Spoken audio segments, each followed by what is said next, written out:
Baby,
सुखणाई कोठे आर्या संसारा वाया हाव भरी होऊ नका दुःख बांधवणी आया संसार सुखाचा विचार नाही कोठे 14 कल्पावरी आयुष्य जयाला परी तो राहिला ताटी खाली दुःख बांधवणी आया संसार सुखाचा विचार नाही कोठे तुका म्हणे वेग जाय सुटोनिया धरो निरुधया माझी हरी दुःख बांधवणी आया संसार सुखाचा विचार नाही कोठे विठ्ठल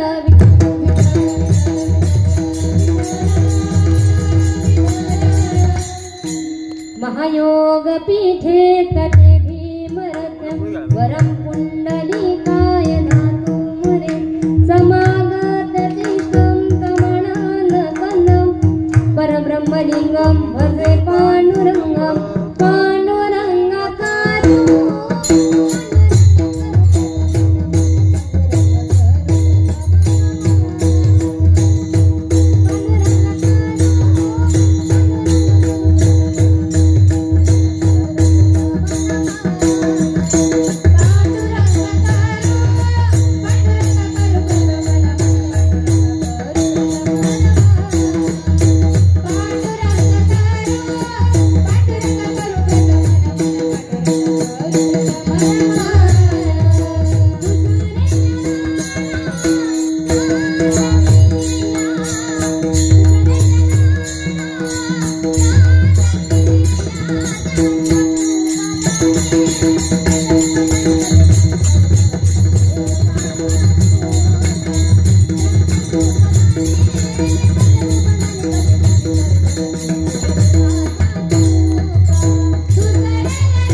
अलंकापुरी पुण्यभूमी पवित्र तिथे नांदतो ज्ञान राजा सुपात्र तया आठविता महापुण्य राश्री नमस्कार माझा श्री सद्गुरु ज्ञानेश्वरा श्री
निर्माण झालो चराचरी मी कळा कुसरी काहीच नेन बोलतो वचने अति भाविका एका जनार्दने तुमचा दास त्याच्या पूर्व मी चले आओ जी पवन कुमार प्रकाशो म्हणे निवृत्तीदास अवधारी जोजी चले आओ जी पवन कुमार हमारे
सुखाचा विचार नाही कोठे अभंगाला सुरुवात करण्यापूर्वी थोडासा परिहार द्यायचा तो असा की आज या पिंपळघर गावातून या बाबांना जाऊन आज 11 दिवस पूर्ण झाले बरोबर का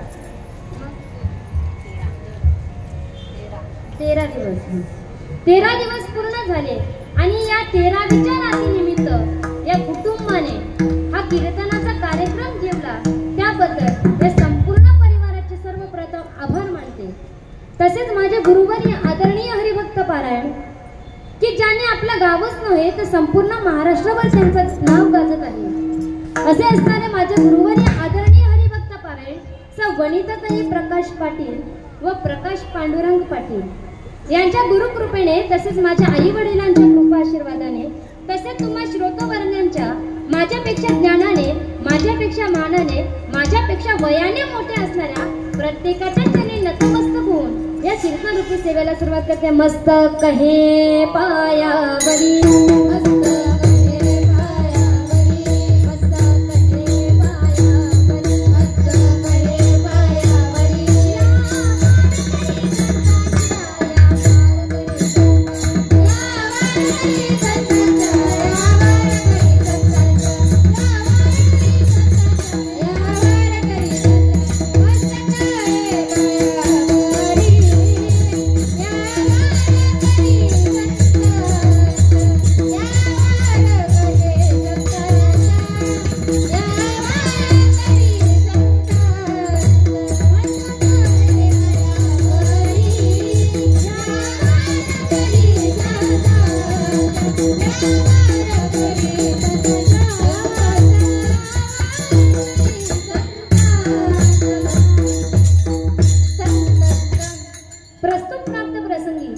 कीर्तनरूपी सेवेकरता निवडलेला अभंग जगदनीय वैराग्याचे मूर्तिमंत पुतळे वारकरी संप्रदायाचे कळस विश्ववंदनीय श्रीमंत जगद्गुरु तुकोबारायाचा 4 चरणाचा तुमच्या आमच्या प्रत्येकाच्या परिचयाचा उपदेशपर प्रकरणातला अभंग आजच्या कीर्तनरूपी सेवेकरता निवडला विठ्ठल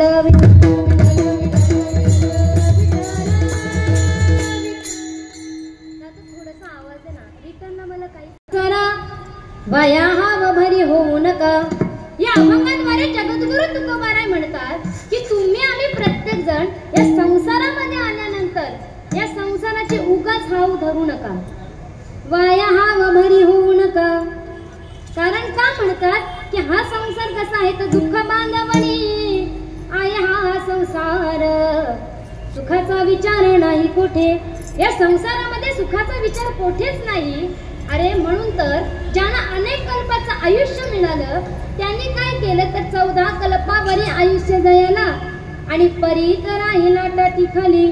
ज्यांना 14 कल्पाचं आयुष्य मिळालं ते सुद्धा काय तर एका टाटीखाली राहिले. मग तुमचं आमचं प्रत्येकाचं काय. म्हणून तुकोबाराय म्हणतात तुका म्हणे वेगी जाये सुटून या आणि धरोणी हृदया माझे हरी. हे कशाकरिता सांगतात तर दुःख बांधवणी आय हा संसार सुखाचा विचार नाही कोठे विठ्ठल.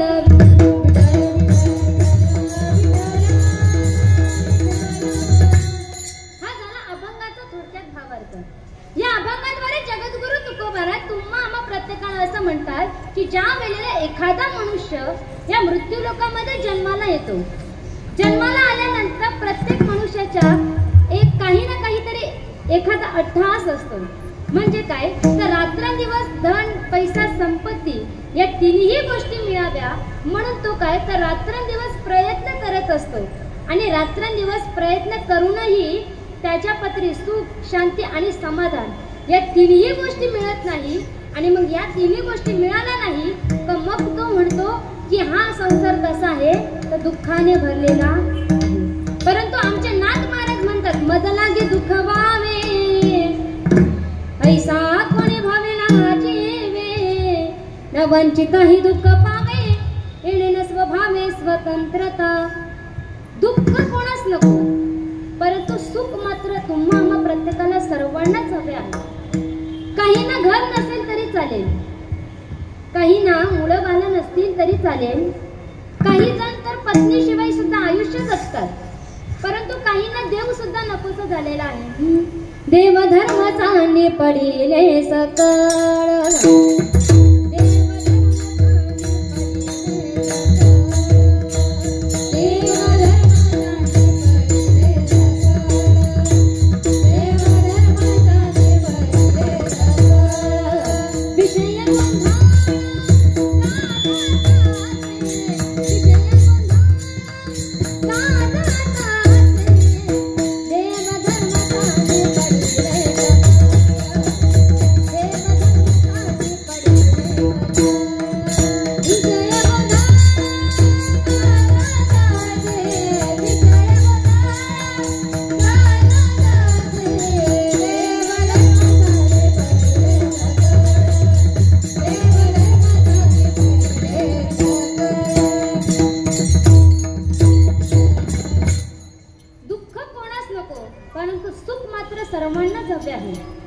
महाभारतामध्ये कुंती मातेने भगवंताला सांगितलं की भगवंत मला संकटे दे. दुःख म्हटले का मला संकटे दे. ज्या अर्थी संकट येणार ते निवारण करण्याकरिता स्वतः भगवान परमात्मा येणार. म्हणजे त्या मागणीतही काय होतं तर सुख होतं. म्हणून काय तर या मृत्यू लोकामध्ये या संसारामध्ये आलेला प्रत्येक मनुष्य काय तर संसाराकरिता रात्रंदिवस काय तर प्रयत्न करत असतो. संसाराच्या तापे तापलो मी देवा आणि करिता इसे मग कुटुंबाची. रात्रंदिवस आपण काय तर सुख शांती समाधान मिळावं याकरिता रात्रंदिवस प्रयत्न करत असतो. परंतु एका सुभाषितकाराने वर्णन केलेलं आहे जो देखील दुखया बाबा सुखया कोही नाही रे. जोगी दुखया जमंग दुखया सभी दुनिया दुःखी रे. तुम्ही या देशामध्ये या गावामध्ये कुठेही जा कोणाच्याही घरात जा आणि त्याला तुम्ही विचारा तू सुखी आहे का. तो काय म्हणणार मी सुखी आहे.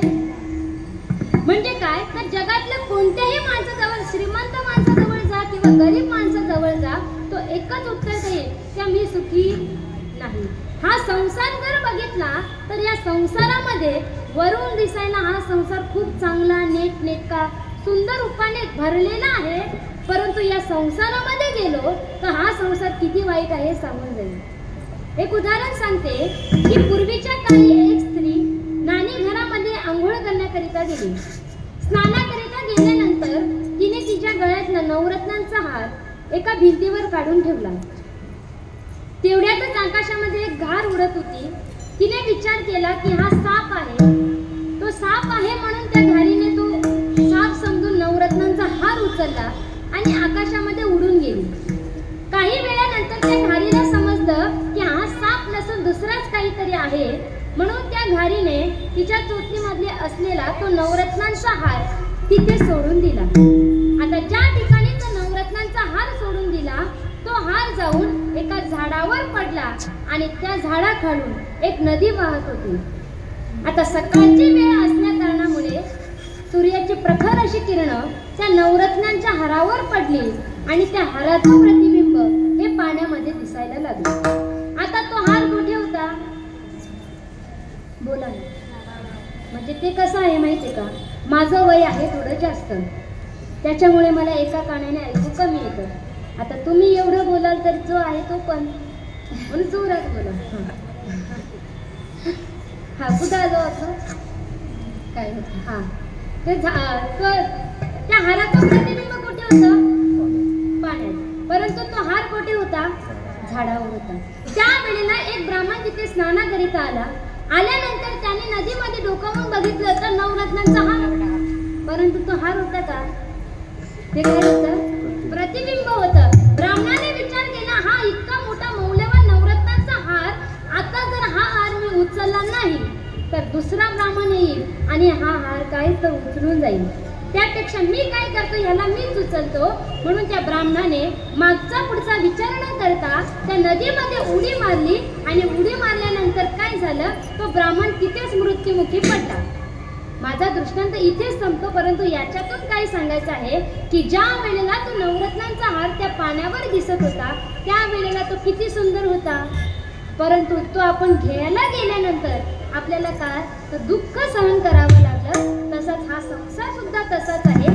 त्या हाराप्रमाणे काय तर सुंदर आहे, परंतु जर घ्यायला गेलो तर चटके मात्र सहन करावे लागतील. म्हणून तुकोबाराय म्हणतात हा संसार आहे कसा, अभंगाचे पहिले चरण. सुख नाही कोठे आले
समजावा, कितीही सांगा, परंतु ते मात्र आपलं कोणाचंही ऐकत नाही.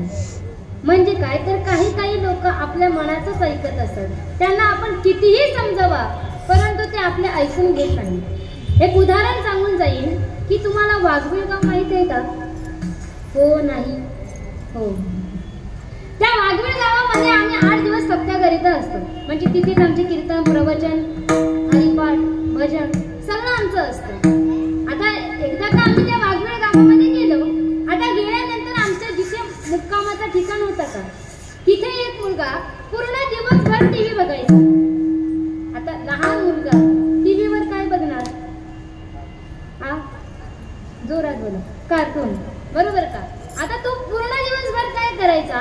टीव्हीवर कार्टून बघायचा. आता मी विचार केला, हा तर लहान दिसतोय, परंतु पूर्ण दिवसभर तर हा कार्टूनच बघतोय. मग याच्या मनावर काहीतरी कीर्तनाचा परिणाम व्हावा म्हणून आपण काय करायचं? संध्याकाळ झाली की टीव्हीवर कीर्तन लावायचं आणि आपण निघून जायचं. ठरवलं मी. एक दिवस त्याच्याकडे गेली आणि त्याला सांगितलं, हे बघ दादा, हे बघ बाळा, मी तुमच्या घरी पाहुणे आले. तू आज माझं ऐक. तुझ्या हातामध्ये जो रिमोट आहे ना, तो फक्त मला अर्धा तास दे. तो मला सांगतो मी नाही देणार. आता मी विचार केला, बरं जाऊ द्या, आपल्याकडे 8 दिवस आहेत ना, आज देत नाही उद्या देईल म्हणत मी विचार केला की जाऊ दे, आज नको. मी पुन्हा रिटर्न गेले. आता गेल्यानंतर दुसऱ्या दिवशी जाताना मी काही एकटी गेली नाही. या सगळ्या मुली दिसतात ना, सगळ्यांना घेऊनच गेली. आता घेऊन गेल्यानंतर त्यांना सांगितलं, आज तुम्हाला रिमोट द्यायचा म्हणजे द्या. आता त्याला एवढे जणी बघितल्यानंतर घाम फुटला, राग आला. रागाच्या भरामध्ये त्याने काय केलं? त्याच्या हातामध्ये जो रिमोट होता का, तो रिमोट घेतला आणि माझ्या डोक्यावरच फेकून. एवढ्या जोरात नाही हो, डोक्याला. आता तो रिमोट मारला. मीही विचार केला, बरं जाऊ दे, रिमोट मारला, पण तो रिमोट घेतला ना. मग मी तो रिमोट घेतला आणि रिमोट घेतल्यानंतर बटन दाबायला सुरुवात केली. बटन दाबते चॅनल काही बदले ना. अहो पुन्हा बटन दाबायला सुरुवात केली. बटन दाबते चॅनल काही बदले. अहो मला कंटाळा आला. करायचं तरी काय? संस्थेमध्ये असलेल्या सगळ्या मुलींनी रिमोट घेतला. प्रत्येकीने बटन दाबून बघितली, परंतु एकीलाही चॅनल बदललं नाही. शेवटी आम्हाला कंटाळा आला आणि आम्ही काय हरिपाठाला निघून गेलो. आता हरिपाठाला गेल्यानंतर आमचं जेवण वगैरे झालं. आता जेवण वगैरे झाल्यानंतर तो लहान असा बाळ माझ्या जवळ आला आणि मला विचारायला लागला, का हो भूमिताई, बघितलं का कीर्तन? कोणत्या महाराजाचं होतं? आता इथे काही रिमोट चाललं नाही आणि कीर्तन बघितलं नाही आणि महाराज कोण हे कसं सांगणार? मग मी त्याला सांगितलं, अरे दादा, तुमच्या घरातला रिमोट चाललाच नाही. मग तो म्हणतो, अहो भूमिताई, तो रिमोट चालणार कसा? म्हटलं का? मी त्या रिमोटाचे शेलच काढून दिले होते. म्हणजे काही मुलं काय करतील याचा सुद्धा भरोसा राहिला नाही.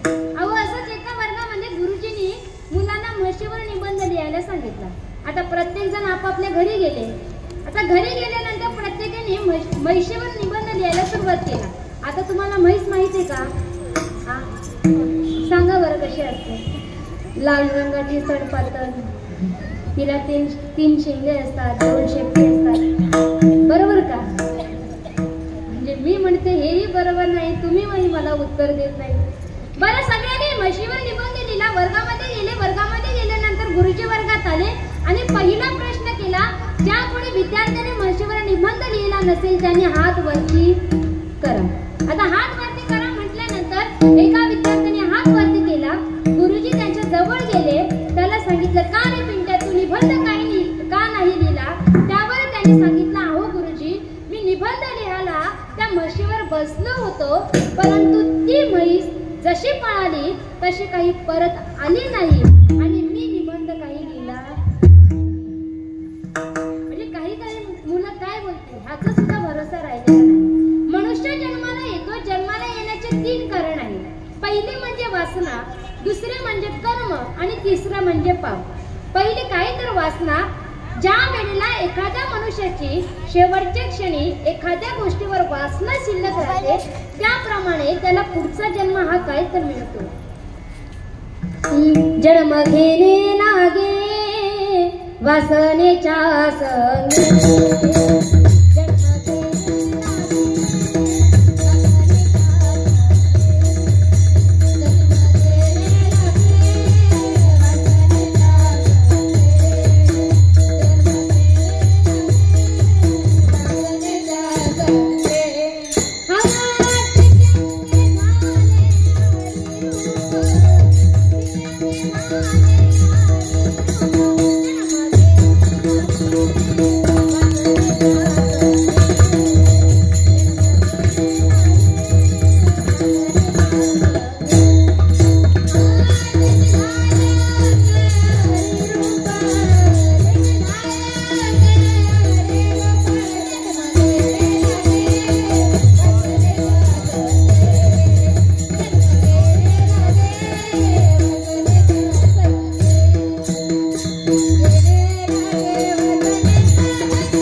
शिकार करण्याकरिता जंगलामध्ये गेला. आता जंगलामध्ये गेल्यानंतर दुपारची वेळ होती.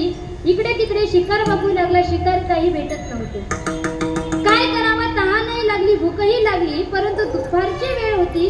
खाण्याचीही सोय नव्हती आणि पाणी पिण्याचीही सोय नव्हती. इकडे तिकडे बघू लागले. जवळ थोड्या वेळानंतर जवळच एक नदी दिसली.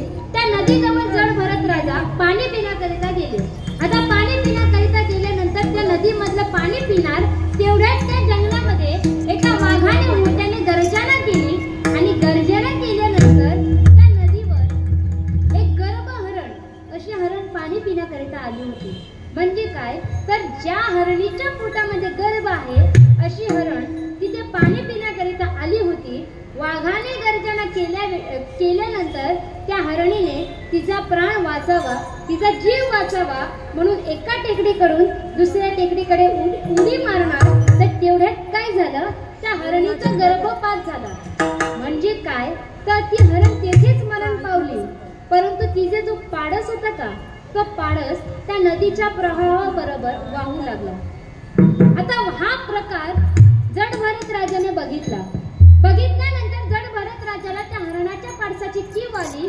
कीव आल्यानंतर जड भरत राजाने तो हरणाचा पाडस उचलला, आपल्या राजवाड्यामध्ये घेऊन गेला. आपण ज्याप्रमाणे आपल्या पोटच्या पोराला जीव लावतो त्याप्रमाणे जड भरत राजा त्या हरणाच्या पाडसाची काय तर काळजी करू लागले. त्याचं जेवण, त्याला पाणी, त्याची अंघोळ, प्रत्येक गोष्ट जड भरत राजा वेळीच्या वेळी त्याला देत होता. आणि एक दिवस त्या जड भरत राजाला असं समजलं की त्याचा अंतकाळ हा जवळ आलेला आहे. त्यावेळेला जड भरत राजा रात्रंदिवस एकच विचार करायचा की मी मेल्यानंतर माझ्या हरणाचा पाडसाचं काय होणार, मी मेल्यानंतर माझ्या पाडसाचं काय होणार. आणि हाच विचार करत असताना जड भरत राजा काय तर मृत्युमुखी पडले आणि शेवटच्या क्षणी त्यांच्या मनामध्ये त्या हरणाच्या पाडसाची काय तर दया होती किंवा हरणाच्या पाडसाचे विचार करत होते. म्हणून त्यांना पुढचा जन्म कसला मिळाला तर हरणाचा मिळाला. जड भरत राजा हरणी गर्भांगीला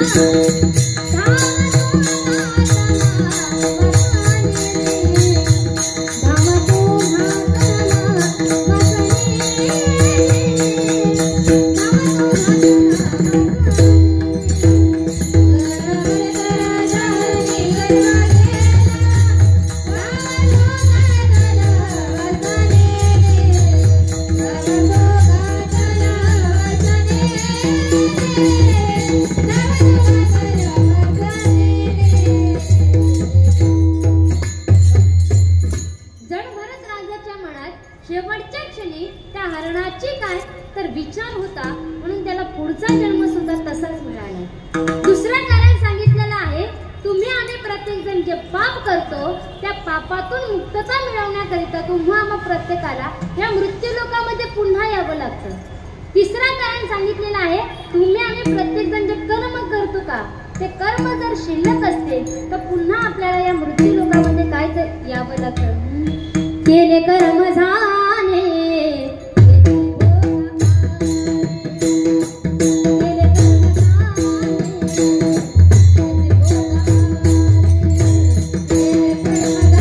Thank you.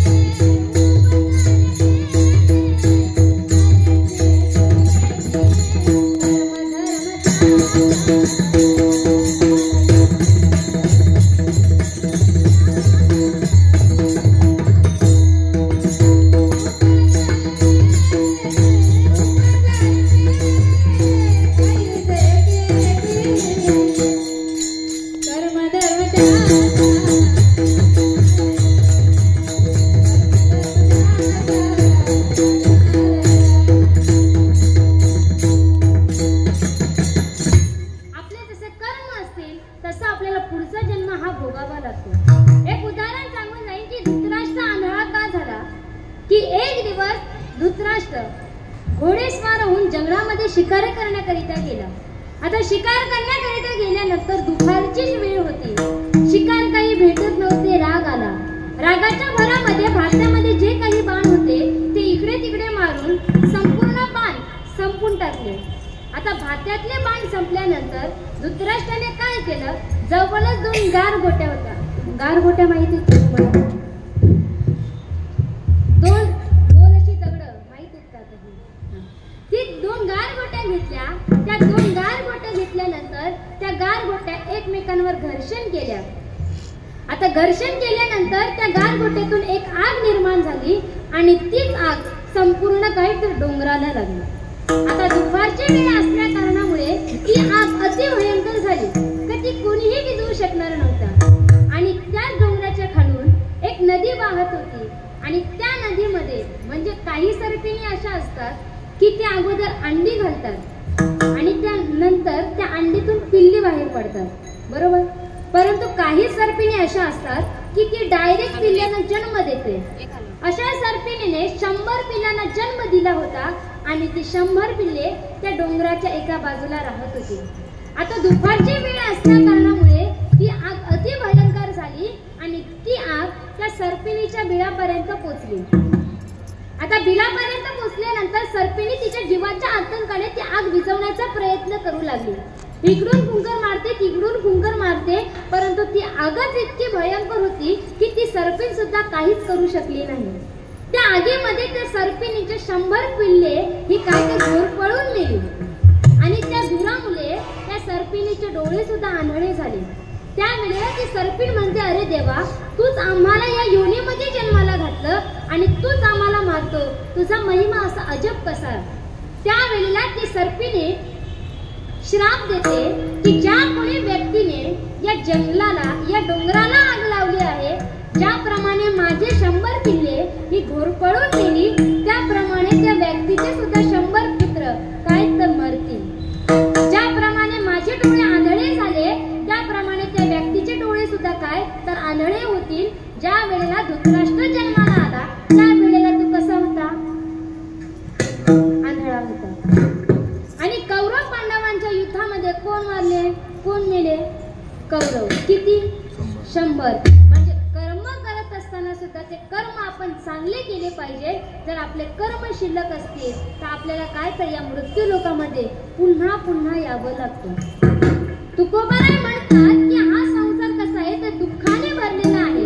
या संसाराची आपण हाव धरू नका, कारण की आपण कुठेही जा, कोणालाही विचारा, तो कधीही सुखी नसतो. या संसारामध्ये प्रत्येक मनुष्य धन, संपत्ती आणि पैसा या तिन्ही गोष्टी मिळवण्याकरिता रात्रंदिवस प्रयत्न करत असतो. आपल्या बाजूला कोण आहे, कोणता मनुष्य आहे हे सुद्धा त्याला कधी कधी तर दिसत सुद्धा नाही. आपण त्याला म्हणतो, अरे मी तुझा मामा आहे, ओ यस तुम्ही माझे मामा आहेत. म्हणजे इतके लोक श्रीमंत आहेत, एकदा का माणसाच्या हातात पैसा आला की तो काय तो मोठा होऊन लहान माणसाला किंवा गरीब माणसाला मान सुद्धा देत नाही. परंतु लक्ष्मी माता कशी आहे, आज जर बघितला तर मार्गशीर्ष महिन्याचा आजचा हा शेवटचा दिवस, बरोबर का. लक्ष्मी मातेच्या व्रतामध्ये काय सांगितलेलं आहे की श्रीमंती आली तर मातू नका आणि गरिबी आली तर लाजू नका. आणि लक्ष्मी मातेचे व्रत कधी सोडू नका. ते जे व्रत जर आपण नित्यनेमाने केले तर आपल्या मनामध्ये असलेली इच्छा, आकांक्षा हे काय तर लक्ष्मी माता काय तर पूर्ण करत असते. हा संसार तर दुःखाने भरलेला आहे, परंतु या संसारातून तुम्हाला प्रत्येकाला तरुण जायचं असेल तर त्याकरिता नामस्मरणाशिवाय काहीही पर्याय राहिलेला नाही. काही तर साधक महात्मे तुकोबारायला प्रश्न करतात, का हो तुकोबाराय, तुम्ही म्हणतात की हा संसार दुःखाने भरलेला आहे किंवा या संसारात दुःख आहे, बरोबर का. परंतु तुकोबाराय म्हणतात की या संसारात दुःख नाही तर हा संसार मुळातच दुःखाचा आहे. तुकोबाराय काय ते काकड्यामध्ये सुद्धा प्रमाण आहे. काकड्यामध्ये सुद्धा काय ते प्रमाण आले, दुःख बांधवणी आहे हा संसार. म्हणजे काकड्यामध्ये सुद्धा किंवा अभंगामध्ये सुद्धा वर्णन केलेलं आहे की हा संसार कसा तर दुःख दुःख रूपैसे गावी नारायण. काय तर याचं वर्णन सुद्धा आलेलं आहे. म्हणजे हा संसार कसा आहे तर या संसाराचे 2 रूप आहेत. उदाहरण देण्यासारखं झालं तर तुम्हाला कॅप्सूल गोळी माहित आहे का? सगळ्यांना त्या कॅप्सूल गोळीला कसे 2 टोपलं असतात बरोबर, एक बाहेरून एक आतून. ती कॅप्सूल गोळी वरून दिसायला किती सुंदर असते बरोबर का? इतकी सुंदर असते की ज्याप्रमाणे ती वरून दिसायला सुंदर असते त्याप्रमाणे ती आतही तशीच असते का? जितकी वरून दिसायला सुंदर असते तितकीच आतमध्ये सुद्धा ती काय तर कडू असते. तसंच हा संसार सुद्धा आहे. ज्याप्रमाणे त्या कॅप्सूल गोळीला काय तर 2 टोपणे आहेत तशा या संसाराला सुद्धा एक जन्म आणि मृत्यू अशी 2 टोपणे आहेत. ती गोळी दिसायला जशी सुंदर आहे तसा हा संसार सुद्धा वरून दिसायला सुंदर आहे परंतु आतमध्ये जर बघितला तर दुःखाने भरलेला आहे. म्हणून तुकोबाराय काय तर अभंगाच्या प्रथम चरण दुःख बांधवडी आहे हा संसार.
तुकोबाराय म्हणतात की हा संसार आपण सगळ्यांनीच केला पाहिजे, परंतु हा संसार करत असताना थोडंसं आपण देवाचं नामस्मरण सुद्धा केलं पाहिजे. कारण की आपल्याला अल्प असा मनुष्य देह मिळालेला आहे. अल्प आयुष्य मानव देह शतगणिने ते अर्धा रात्र खाय मध्ये बाळत मग रोग क्षय काय बदनाचे उरले ते पाहे गा राम राम स्मरा आधी राम राम स्मरा आधी. म्हणजे अल्प असा मनुष्य देह मिळालेला आहे, त्याच्यामध्ये आपलं अर्ध आयुष्य हे झोपण्यामध्ये गेलेलं आहे, अर्ध आयुष्य बाजारात जाण्याकरिता गेलेलं आहे, अर्ध आयुष्य हे बोलण्यात गेलेलं आहे. आता जे काही थोडासा उरलेला आहे त्याच्या आयुष्यामध्ये भगवंताचं नामस्मरण केलं पाहिजे. आता काही माणसं म्हणतात मी आज नाही करणार उद्यापासून, आणि उद्या आला का तो म्हणतो मी परवापासून. उद्या म्हणता त्याचं आयुष्य निघून जातं, परंतु नामस्मरण करण्याकरिता त्याला वेळ सुद्धा मिळत. पण तुकोबाराय म्हणतात की जर काही महिलांना सांगितलं की अहो तुम्ही देवाचं नामस्मरण करा, मग त्या काय सांगतात की देवाचं नामस्मरण छे छे छे छे ते आमच्याच्याने शक्यच नाही. म्हटलं का आम्हाला दिवसभर खूप कामे असतात, कपडे धुवायचे असतात, भांडी घासायची असतात, जेवण बनवायचं, डब्बा बनवायचा, लादी पुसायची, आणखीन काही एवढे कामं असतात. आणि मग एवढ्या कामांमध्ये तुम्ही म्हणता त्या देवाचं नामस्मरण कामामध्ये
म्हणजे तुम्हाला जर उदाहरण देण्यासारखं झालं तर तुम्हाला चपात्या माहित आहेत का?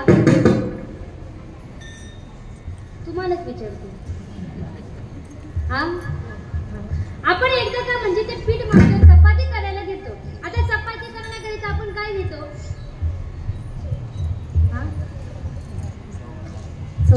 लाटणं काय? ते आपण लाटण्याने ती चपाती लाटत असतो. एकदा का आपण ती चपाती लाटायला घेतली की लाटायला घेतल्यानंतर शेजारीन बाईला शिव्या देण्यापेक्षा ती चपाती लाटत असताना काय करायचं? मी पुढे म्हणते, इथं बसलेल्या सगळ्यांनी माझ्या पाठीमागे म्हणायचं. म्हणणार ना?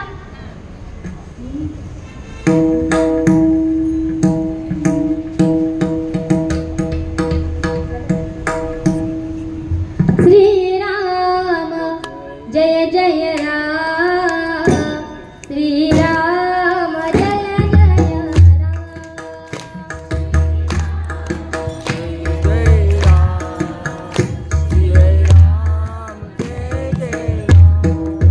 श्रीराम जय जय राम.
भगवंताचं नामस्मरण करायचं.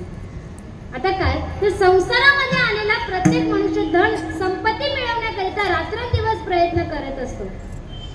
आणि आता तर सासू सुनाचं तर जमतच नाही. आता लोक काय तर पैशाच्या मागे नुसतं धावतात. एक उदाहरण सांगून जाईन की एका गावामध्ये एक सासू आणि सूनबाई राहत होती. सासूचा स्वयंपाक झाला की मग सुनेने करायचा आणि सुनेचं झालं का मग सासूने करायचं.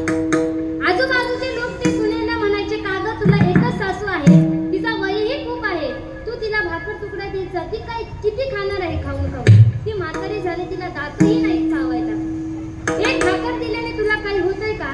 परंतु ती मात्र तिला कधीही स्वयंपाक देत नव्हती. कालांतराने तिची सासूबाई वारली. आता वारल्यानंतर संपूर्ण गाव गोळा झाला. गाव गोळा झाल्यानंतर सगळे गावातले लोक रडायला लागले. आणि ती सूनबाई होती का, ती सूनबाई इतकी रडायला लागली, इतकी रडायला लागली की सासूबाईला डायरेक्ट मिठ्या मारूनच रडायला लागली. आता ज्या बायका अगोदर तिला समजावत होत्या की तुझ्या सासूला तुकडा भाकर चटणीची देत जा, त्यावेळेला तिने कधी ऐकलं नाही. मग तिथे बसलेल्या एका महिला बचत गटाची अध्यक्ष उठली. उठल्यानंतर तिने तिला प्रश्न केला, का ग तुझी सासू जिवंतपणे असताना तू तुझ्या सासूला कधी तुकडाभर भाकर दिली नाही आणि आज तुझी सासूबाई मेले तर तू तिला मिठा मारून मारून रडते, नेमके आहे तरी काय. त्यावेळेला ती म्हणते, मी रडते त्याचा अर्थ असा नाही की मला सासूबाई गेले ह्याचा दुःख झाले. म्हटलं काय. म्हटलं आमच्या सासूबाई श्रीमंत होत्या, त्यांच्याकडे खूप पैसा होता, खूप सोनं होतं. म्हटलं काय मग ते सोनं ते काय करायच्या, कपाटामध्ये ठेवायच्या आणि कपाटाची चावी कमरेला लावून ठेवायची. आता त्या मेल्या तेव्हापासून मी एकच शोधते की सासूबाईंनी नेमकी कमरेची चावी त्या कपाटाची चावी ह्या कमरेला ठेवले, या कमरेला ठेवले. म्हणजे काय तर सासू साठी रडे सोना.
जो वरी चाले मोठा धंदा आणि बहिणा माने दादा दादा धन मिलन कोट्यान कोटी सवे ना मेरे लंगोटी.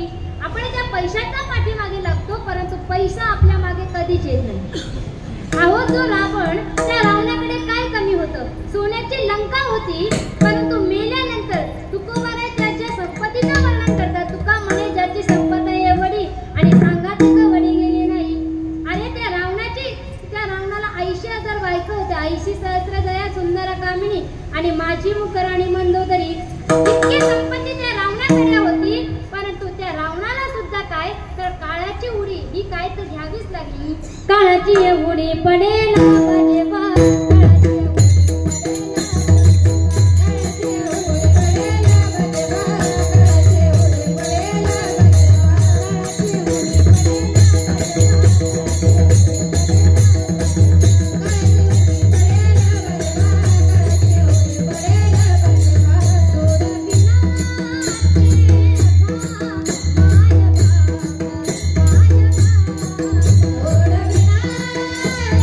Bye.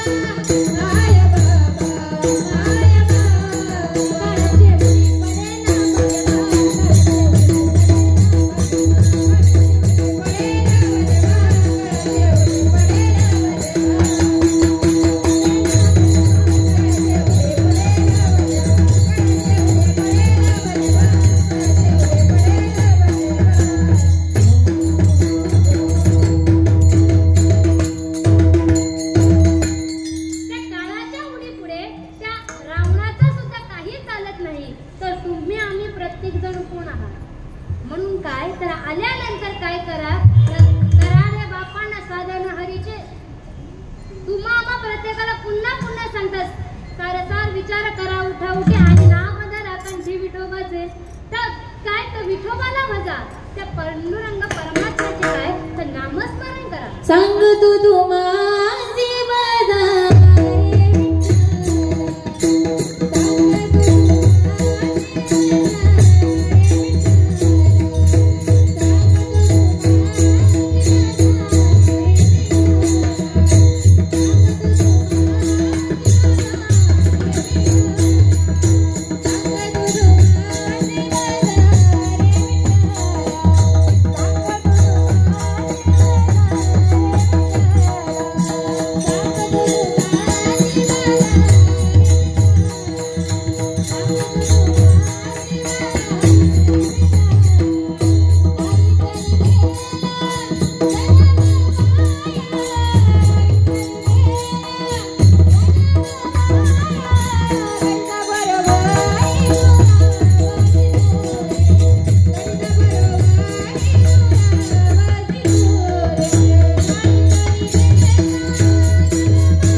आपण काय घर बांधतो, गाडी घेतो, नवे नवे कारखाने अनेक उद्योग करतो. मग ज्यांना 14 कल्पाचं आयुष्य मिळालं त्यांनी काय केलं? अभंगाचे 14 कल्पवारी आयुष्य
त्यांनी काय काय बांधले, त्यांचे किती गुहे असतील, किती शिष्यगण असतील हे बघण्याकरिता स्वतः इंद्र मार्कंडेय ऋषींच्या घरी गेला. तिथं गेल्यानंतर बघतात तर काय गाडीही नव्हती, शिष्यगणही नव्हते. मग होतं काय तर मार्कंड ऋषींनी एका काय तर गवताची एक ताटी उभी केलेली होती. इंद्र त्यांच्याजवळ गेले, त्यांना विचारला, अहो तुम्हाला इतका देह, तुम्हाला अल्प असा मनुष्य देह मिळालेला आहे, 14 कल्पाचं आयुष्य मिळालेलं आहे आणि इतकं आयुष्य मिळाल्यानंतर तुम्ही साधं घर सुद्धा बांधलं नाही.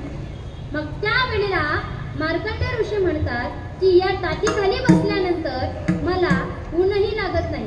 म्हणजे जर सूर्य जर पूर्वेला असेल तर मी पश्चिमेला बसतो आणि पश्चिमेला असेल तर पूर्वेला बसतो, म्हणजे मला ऊनही लागत नाही. मग घर बांधायचा काही प्रश्नही राहत नाही. माझं 14 कल्प आयुष्य हे असंच निघून गेलेलं आहे. आता 14 कल्पाच्या आयुष्यामध्ये मला त्या भगवंताचं नामस्मरण करायचं आहे. म्हणजे ज्यानं 14 कल्पाचं आयुष्य मिळालं ते सुद्धा काय तर रात्रंदिवस भगवंताचं नामस्मरण करतात. तर तुम्ही आम्ही प्रत्येक जण कोण आहात? म्हणून तुकोबाराय म्हणतात की तुम्हा प्रत्येकाजवळ काय तर तुका म्हणे वेगी जाय सुटोनिया, आपल्याला काय तर वेगाने भगवंताचं नामस्मरण करायचं आहे. कारण की हा कलियुग अतिशय भयंकर आहे आणि या अतिशय भयंकर कलियुगातून जर तुम्हाला प्रत्येकाला तरुण जायचं असेल तर त्याकरिता नामस्मरण हेच काय तर सर्वांचं साधन आहे. हा संसार तर काय तर दुःखाने भरलेला आहे, पण या संसारातून निघायचं असेल तर त्याकरिता नामस्मरणाशिवाय काहीही पर्याय राहिलेला नाही. हा झाला अभंग. थोडक्यामध्ये सांगून जाईल की आपल्याकडे पुण्यतिथी किंवा वर्ष श्राद्ध का करतात, की ज्या वेळेला तो मनुष्य देह जन्माला येतो, मनुष्य देह जन्माला आल्यानंतर त्याच्यावर एकूण 16 संस्कार हे केले जातात. पहिले 3 संस्कार ज्या वेळेला तो मनुष्य जन्माला येतो का त्यावेळेला पहिलं म्हणजे त्याच्यावर नामकरण केलं जातं. दुसरं म्हणजे विवाह संस्कार, त्याचे माझ्यावर झालेले विवाह संस्कार झालं की तिसरं म्हणजे अंतिम संस्कार. 3 संस्कार झाले की तो मनुष्य देह एकदा का मेला का मग आपण काय करतो, आपल्याकडे काय, तुम्हाला जीवखडा माहिती आहे का? सगळ्यांना जीवखडा आपण काय करतो, तो जीवखडा घरी घेऊन येतो, एका कापडामध्ये बांधतो आणि तो जीवखडा आपण आपल्या घरामध्ये ठेवतो, बरोबर का? मग तो जीवखडा काय तर आपल्या घरामध्ये एक समई असते, समई, बरोबर का? त्या समईच्या त्या ज्योतीच्या प्रकाशाने बाकीचे 13 संस्कार हे त्या जीवखड्यावर होत असतात. म्हणून केलं जातं 13व. म्हणजे काही लोक काय तर 11व करतात. आता काही जर कार्यक्रम असेल तर मग काही लोक 11व करून मोकळे होऊन जातात. परंतु 13वा हा 13व्या दिवशी केला जातो आणि तेव्हाच करायचा. कारण की जर मग आपण जर त्यांचे जे संस्कार आहेत ते जर पूर्ण केले नाही तर आपले पितर हे आपल्याला काही तर त्रास देत असतात.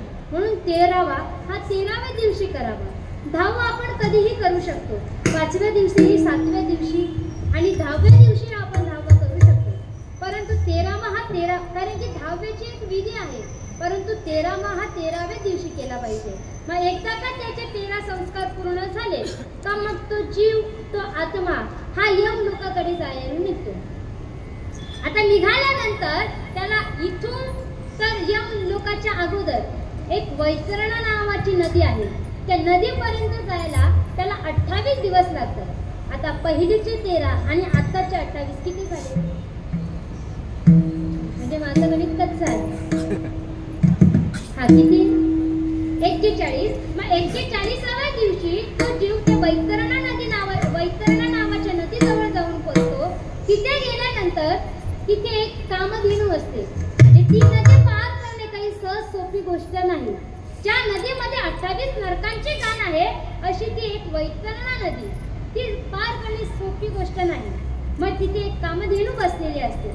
परंतु ती कामधेनू त्यालाच मदत करते की ज्याने जिवंतपणे गोदान केलेली.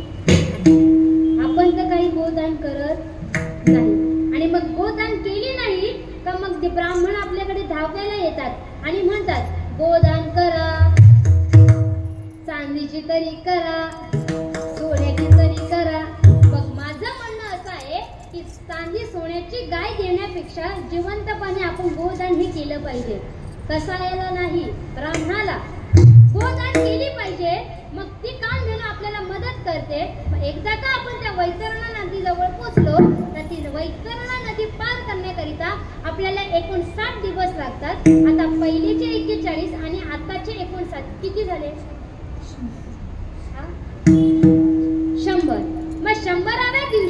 तो जीव, तो आत्मा यम दरबारामध्ये जाऊन पोचतो.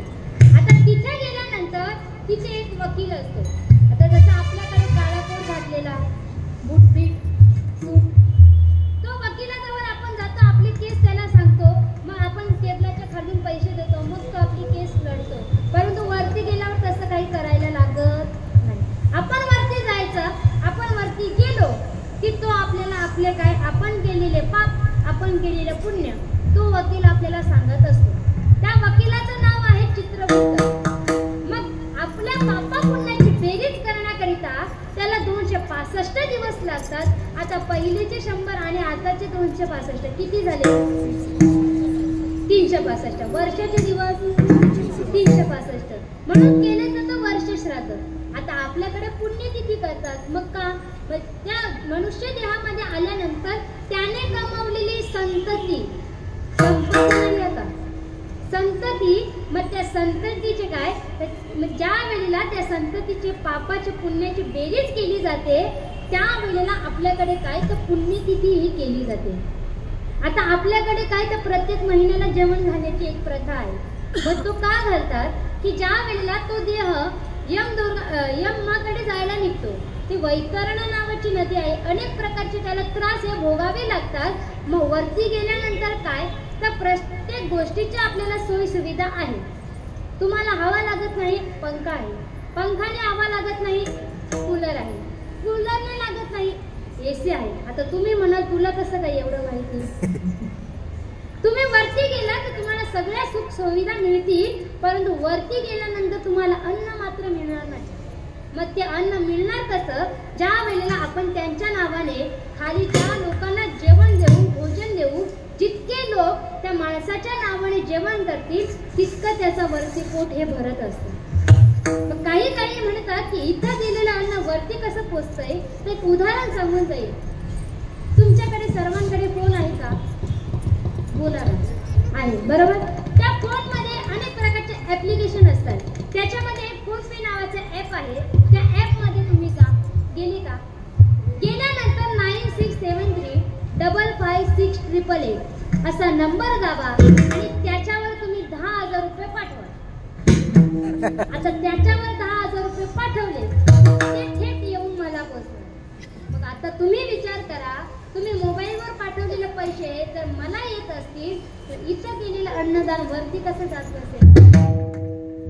एक प्रसंग सांगून जाईल की ज्या वेळेला कर्ण, आता कर्णासारखा शूरदाता कुणीही नाही, परंतु ज्या वेळेला कर्णधारा तीर्थी पडला, ज्या वेळेला तो स्वर्गामध्ये जात असताना वाटेमध्ये त्याला भूक लागली. भूक लागल्यानंतर नारदाला प्रश्न केला, अहो नारदजी, मला भूक लागली, खाण्याकरिता काहीतरी द्या. नारदाने सांगितलं, स्वर्गाचे वाट चालत असताना तुम्हाला सगळ्या गोष्टी मिळतील, परंतु अन्न मात्र मिळणार नाही. तुम्ही जीवन जगत असताना कोणाला अन्नदान केले का? आता कर्णासारखा दाता कोणी आहे का? परंतु तरी सुद्धा कर्णाला नारदजी विचारतात, त्यावेळेला नारदाने त्यांना सांगितलं, अहो कर्ण, तुम्ही जीवन जगत असताना प्रत्येक गोष्टीचं दान केलं, परंतु अन्नदान मात्र कोणालाही केलं नाही. आता कर्ण काय करायचा? एखादा व्यक्ती, एखादा ब्राह्मण त्याच्याकडे जेवणाकरिता किंवा भोजनाकरिता जात असे, त्यावेळेला कर्ण काय करायचा? त्यांना सांगायचं की तिकडे जा. म्हणजे काय तर तिकडे पांडवांचा यज्ञ सुरू आहे, त्या यज्ञामध्ये तुम्ही जेवायला जा असं करायचा. त्यावेळेला नारदाने कर्णाला सांगितलं की ज्या वेळेला तुम्ही मृत्यू लोकामध्ये तुमच्याकडे एखादा मनुष्य जेवणाकरिता येत असेल, त्याला तुम्ही काय तो बोट दाखवत होते ना, ते बोट तुम्ही आता स्वतःच्या तोंडामध्ये घाला. म्हणजे इतका दानशूर कर्ण होता, परंतु तरी सुद्धा त्याला आपले स्वतःचे बोटे ही तोंडामध्ये घालावी लागली. तर तुम्ही आम्ही प्रत्येक जण कोण आहात? म्हणून आपण काय करतो तर प्रत्येक महिन्याला त्या जीवाच्या, त्या आत्माच्या नावाने हे भोजन देत असतो. कारण का तर पुढे जाऊन त्यांना कुठेही भूक लागू नये किंवा त्यांना कोणत्याही प्रकारे त्रास होऊ नये, म्हणून आपण त्यांच्या नावाने हे जेवण देत असतो. मग तुकोबाराय म्हणतात की आपल्याकडे काय तर वेळ आता कमी आहे, त्या कमी वेळामध्ये आपल्याला त्या भगवंताचं नामस्मरण करायचं आहे. तुका म्हणे वेगी जायचं तो निया आणि धरुणी हृदया माझे हरी विठोबार खूप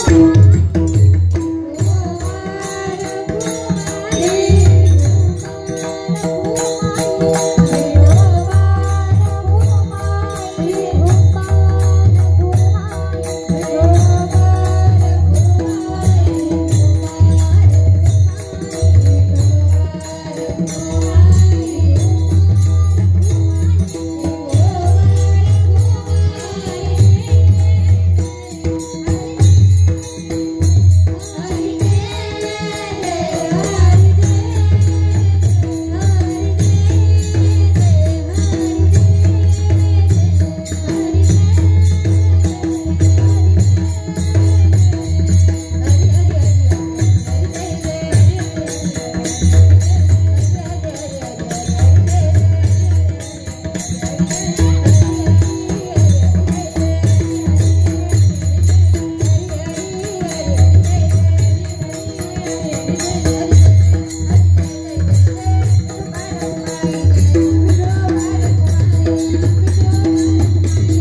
या गावातून कैलासवासी संतोष गोपीनाथ पाटील या बाबांना जाऊन आज 13 दिवस पूर्ण झालेले आहेत। यांच्या रात्रीच्या निमित्ताने माझ्यासारख्या एखाद्या पामराला, एखाद्या बालकाला या ठिकाणी बोलवलं, त्याकरिता या संपूर्ण परिवाराचे आभार माने। मी माझ्या अल्पबुद्धीने अभंग सोडवण्याचा प्रयत्न केला, परंतु थोडेसे 5 मिनिटं घेऊन, जास्त नाही घेणार।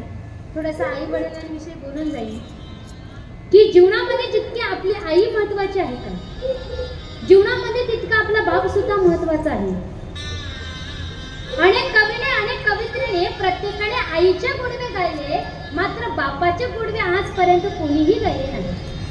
आज जर आपल्याला शाळेमध्ये निबंध लिहायला सांगितला ना, तरी आई माझी, परंतु बापाविषयी निबंध सुद्धा लिहायला सांगत नाही। एखाद्या मुलाला शपथ जरी घ्यायची असेल तर तो पटकन घेऊन टाकतो, आई शपथ।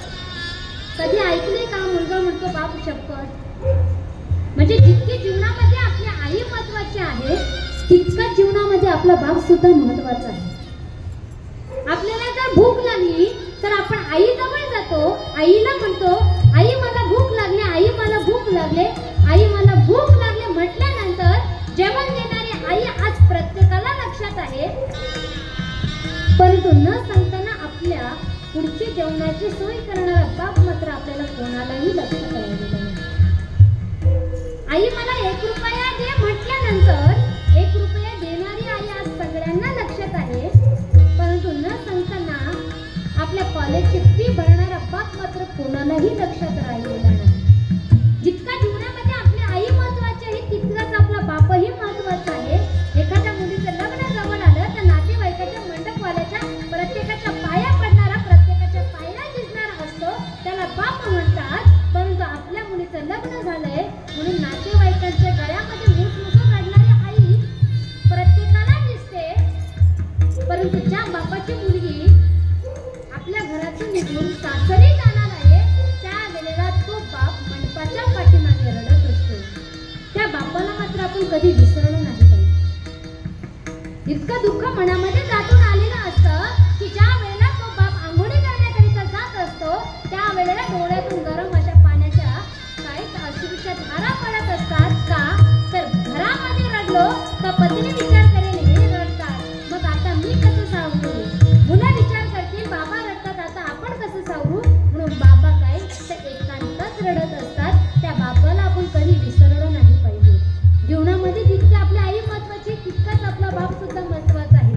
त्या बापाविषयी मला सांगत असताना मला कसं तरी होत या कुणी बाबा म्हणताना, मला कसं तरी होत या कुणी बाबा म्हणताना, पोरी हुंड कदटतो या गोष्ट बापाची सांगताना, पोरी हुंड कदटतो या गोष्ट बापाची सांगताना, त्याच्या फाटके सदराला किती ठिकाण जुळले, त्याच्या उभ्या आयुष्याला कसे कातर लागले, मला कसं तरी होत या कुणी बाबा म्हणताना, मला कसं तरी होत या कुणी बाबा म्हणताना, पोरी हुंड कदटतो या गोष्ट बापाची सांगताना।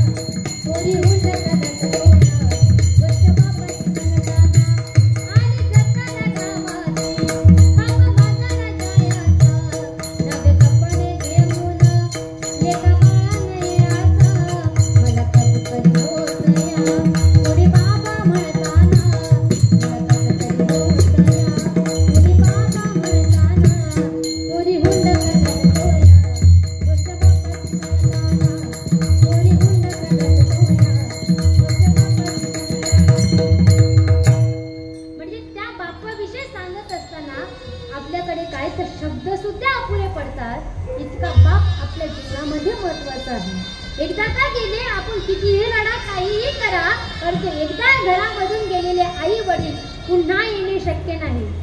सोडून या भरला दरबार कोठा परी गेला पार.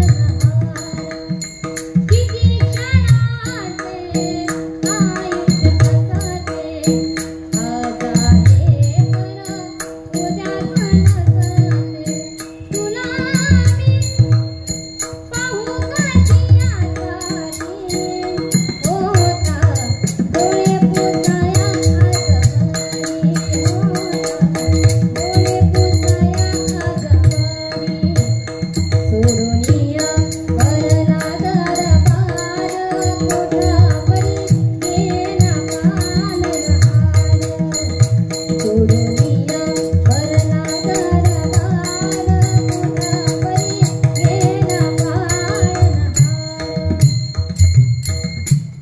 एकदा का आपल्या घरातून आपले आई वडील निघून गेले का मग दुसऱ्याच्या आईला किंवा दुसऱ्याच्या बाबांना कितीही आई आई कितीही बाबा बाबा म्हणून हाका मारल्या तरी दुसऱ्याची आई आणि दुसऱ्याचे बाबा मात्र आपले कधीही होत नसतात.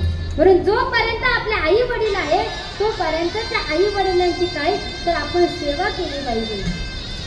एक छोटंसं गाणे म्हणेन आणि कीर्तनरूपी सेवा संपवेन की जीवनामध्ये आपला बाप आपल्यासाठी किती महत्वाचा आहे. बाप नसतो कुणाच्या त्राणी मनी, बाप माझा वेदनाचा धनी. बाप नसतो कुणाच्या त्राणी मनी, बाप माझा वेदनाचा धनी. आई मायेचा सागर ही सत्य आहे कहाणी, पण दुर्लक्षित बापाच्या त्या व्यथा कोणीतरी जाणे. बाप नसतो कुणाच्या ठाणी मनी, बाप माझा वेदनाचा घराची भीत बाप आहे घराचा पाय, त्याच्या अंगावरती भार कुटुंब संसाराचा. पत्नी नजरेची साडी नवे कपडे मुलांना आणून, बाप माझा गावभर फिरतो हटलेली बनेल घालून. दुःख लपवून हसतो भरभरून, बाप माझा वेदनाचा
की आज या पिंपळघर या गावातून कैलासवासी संतोष गोपीनाथ पाटील या बाबांना जाऊन आज 13 दिवस पूर्ण झालेले आहेत. म्हणजे काय तर या बाबांना जर त्यांचा चेहरा जर आपण बघितला तर कोणीही म्हणणार नाही की हे बाबा आपल्यातून आज निघून गेले आहेत, परंतु ह्या बाबांना स्वर्गामध्ये एका चांगल्या ठिकाणी जागा मिळो हीच त्या ईश्वरचरणी प्रार्थना करेन. तसेच त्यांची पत्नी सुवर्ण संतोष पाटील त्या आईंचे सुद्धा आभार. त्यांना 2 मुलं आहेत, यज्ञेश संतोष पाटील, आयुष संतोष पाटील, त्या दोन्ही भाऊंचे सुद्धा आभार मानते. आणि त्यांनी हा सुंदर असा कार्यक्रम आयोजित केला त्याबद्दल संपूर्ण परिवाराचे आभार मानते. कारण जर पत्रिका बघितली तर भजनही आहेत, हरिपाठ, कीर्तन. कारण की कोणाच्याही घरी हरिपाठ भजन कीर्तन होत नाही. भाग्यवंता घरी भजन पूजन त्याच्याकरिता सुद्धा काय तर भाग्य लागतात. आणि आज या दोन्हीही दादांनी किंवा दोन्हीही भाऊंनी आपल्या वडिलांविषयी असलेले प्रेम आज या भजनातून कीर्तनातून प्रगट केलेलं आहे.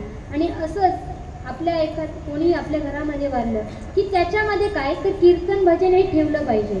का ठेवतात की ज्या वेळेला एखादा मनुष्य मरतो, मेल्यानंतर आपल्या घरातले रात्रंदिवस रडत असतात आणि रडत असल्यानंतर ते जो काही जीव जो आत्मा हा काय तर आपल्या अवतीभोवती फिरत असतो.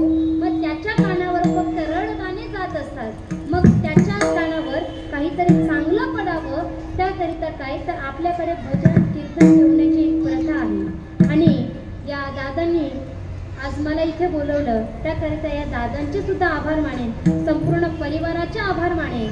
तसेच या कीर्तनाकरिता ज्यांनी 2 तास गोड अशी की ज्यांच्या मृदुंगाला आपण शब्दच ठेवू शकत नाही, त्यांच्याविषयी सांगायचं जरी झालं तरी काय वाणू आता न पुरेही म्हणेल. आणि मस्तकाच्या रणी ठेवीत असे इतका गोड पकवाज वाजवला, इतका गोड वाजवला की माझ्याकडे बोलण्याकरिता शब्दच नाही. ज्यांनी मृदुंगाची सेवा दिली ते कारंजी गावाचे म्हणजे विभीषण दादा असतील त्यांचे सुद्धा खूप खूप आभार मानते. ज्यांनी गायनाची साथ दिली त्या वनिताताईंची एक वडूनगर गावामध्ये वारकरी शिक्षण संस्था आहे. त्या संस्थेमधल्या या सगळ्या मुली आहेत. त्याच्यामध्ये ज्यांनी गायन केलं त्या युवा कीर्तनकार श्रावणीताई आव्हाड असेल, युवा कीर्तनकार आरतीताई मेमणे, आणि जी लहान अशी आहे का ती वनिताताईंचीच मुलगी आहे बरं का. ती सुद्धा इथं आली. ती सुद्धा सुंदर गायन करते, पण आज मी विसरली तिला द्यायला किंवा ती विसरली. वेळ असेल तर ती सुद्धा गवळण बोलेल जाता जाता. ती सुद्धा इथं आली, तिचे सुद्धा आभार.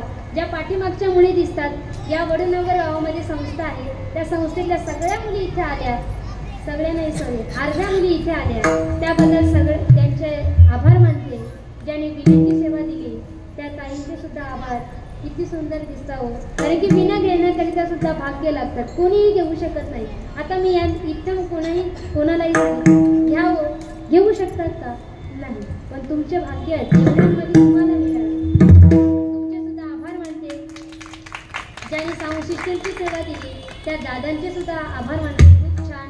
आणि ज्यांनी मला इथं बोलवलं आमच्या गावातील आमच्या स्वातीताई असतील, नरेंद्र काका असतील, त्यांनी सांगितलं की तुला कीर्तनाची सेवा आहे. किंवा आमच्या मावशी असतील. मावशी तुमचं नाव सांगा, विसरले. रेखा रोहिदास पाटील. माझ्याच मावशी आहेत, मला आजच समजलं. त्या मावशीने मला इथं बोलवलं. खूप आमचा पाहुणचार. आम्हाला चहा खूप सुंदर आमची सेवा केली. त्याबद्दल त्या आई आमच्या मावशींचे सुद्धा मामांचे सुद्धा आभार मानते. ज्यांनी शूटिंग केली त्या बाबांचे आभार. या कीर्तनाकरिता अनेक वारकरी मंडळी आलेले आहेत त्या सर्वांचे आभार मानते. माझ्यापेक्षा ज्ञानाने माझ्यापेक्षा मानाने असणाऱ्या प्रत्येकाचे आभार मानते. पुरुष वर्ग असेल, महिला वर्ग असेल, लहान मुली झोपलेल्या आलेल्या उठलेल्या सगळ्यांचे आभार मानते. आणि ही झालेली कीर्तनरूपी सेवा विठ्ठल रुक्मिणीच्या चरणी समर्पित करून आणि बोलताना जर मी काही शब्द चुकले असतील तर तुमची मुक्ती समजून मला माफ करा. काही चुकीचे शब्द असतील तर ते माझ्या बुद्धीचा दोष आहे असं समजून मला माफ करा. आणि झालेली कीर्तनरूपी सेवा विठ्ठल रुक्मिणीच्या चरणी समर्पित करून सेवेला पूर्णविराम. ज्ञानेश्वरा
तुकाराम पंढरीनाथ